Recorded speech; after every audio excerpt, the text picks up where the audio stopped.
friends, this is Komal here.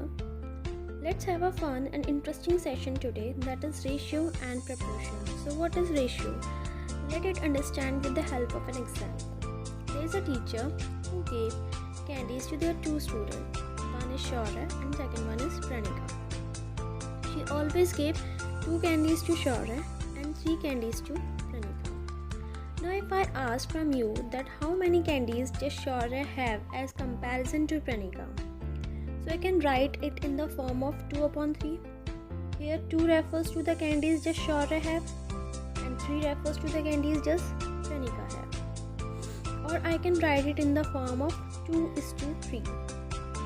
So whenever the numbers are written in this form, this is the form of ratio, where the colon is put between the two numbers. This is the form of ratio. That is the candies does Shaurya have and 3 is the candies just Pranika have. Now if I ask from you that teacher gave 2 more candies to Shaurya and 3 more candies to Pranika. So the total number of candies now Shaurya have is 4 and the total number of candies just Pranika have is 6. So I can write 6 in a upon form. And if I ask you ratio of Shaurya's candies as comparison to Pranika candies is 4/6, or I can convert it into lowest term, that is 2 upon 3. So this is the ratio of the Shaurya candies as comparison to Pranika. And you will notice that when the Shaurya candies become 4 and Pranika's candies become 6, the ratio also comes 2:3 when it converts into the lowest terms. So it means that ratio will always be same to their initial ratio, that is when they have only 2 and when she have only 3. So what we conclude from this example is that what is ratio? So ratio is the comparison between the two quantities in terms of how many times, or whenever we find the quantitative relation between two quantities. It means we have to calculate the ratio, or we denote the ratio by using the symbol colon. This is the symbol while denoting the ratio, and ratio is totally related to our daily life examples. Whenever we make a comparison between two quantities, it means we are calculating the ratio. Now let's have another example. Suppose I have 5 pencils and I want to distribute them in the ratio of 3:2, or I can write as 3/2, between Charvik and Samaira. I want to distribute these 5 pencils in the ratio of 3:2 between Charvik and Samaira. So according to this 3:2, how many pencils will Charvik have? So the Charvik will have 3 pencils, and now how many pencils will Samaira have? So Samaira will have 2 pencils because the ratio is 3:2. Now some of you will think that if I can write ratio in this upon form, then what is the difference between factors and ratio? Because in my first video I told you the factors are written in this form. Here I write the ratio also in this form, but there is a vast difference between ratio and factors. In factor, we always talk about part of a whole object. So if I asked you what is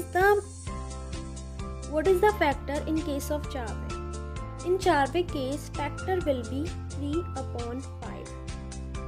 3 refers to the pencils the Charvik have, and 5 refers to the total number of pencils. And in factors, we always make a comparison among total number of object upon with the part of that object. So from 5 pencils, Charvik have 3. And now the factor in case of Samaira will be 2 upon 5. 2 refers to the pencils just Samaira have, and 5 refers to the total number of pencils. This is the factor. But in the ratio, we compare the two quantities, that is 3 or 2. Here it does not matter about total number of object. So ratio will be 3/2. Does the pencil Charvik have and the pencil Samira have? This will refers to an ratio. So this is the worst difference between factor and ratio. Now let's take an example. In a class there are 20 boys and 40 girls. And what is the ratio of number of girls to the boys? So number of girls is 40 and the number of boys is 20. Whenever we compute the ratio, the orders matters the most. That is, in part A, it is asked that number of girls to the number of boys. So the number of girls will be shown in numerator, that is 40, and number of boys, that is 20, will be shown in denominator. So our ratio comes 2:1 when we convert it into the lowest terms, because these both are the divisible of 2. 2 to the 4 and 2 ones are 2. So our ratio comes 2:1. So orders matters the most in the ratio. Now second part is total number of students in a class to the total number of girls. So first of all we have to find the total number of students, because we have only mentioned the number of boys and number of girls in question. So the total number of students will be number of boys plus number of girls, that is 40 plus 20 is equals to 60, and their ratio becomes the total number of students to the total number of girls. Again the order matters. Total number of students is 60 and total number of girls is 40.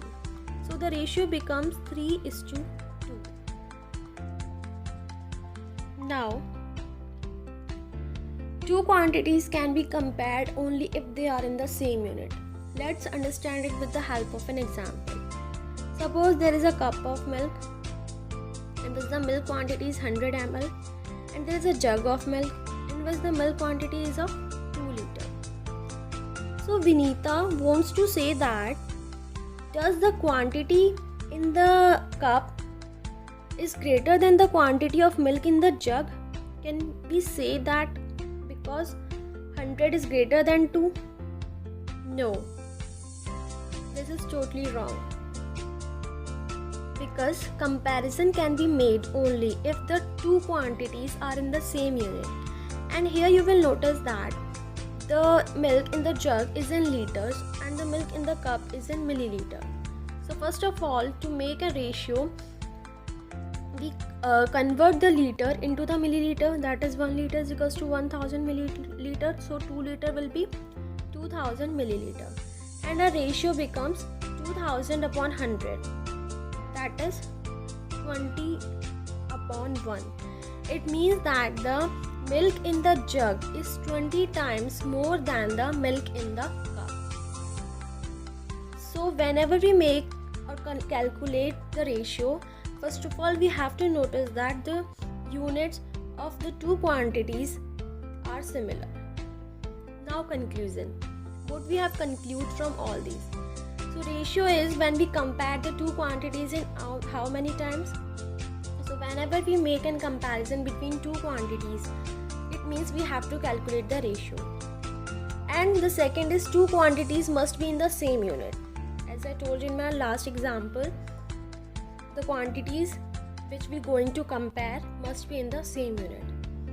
And the third, which is the most important, is the ratio 3:2 is different from the 2:3.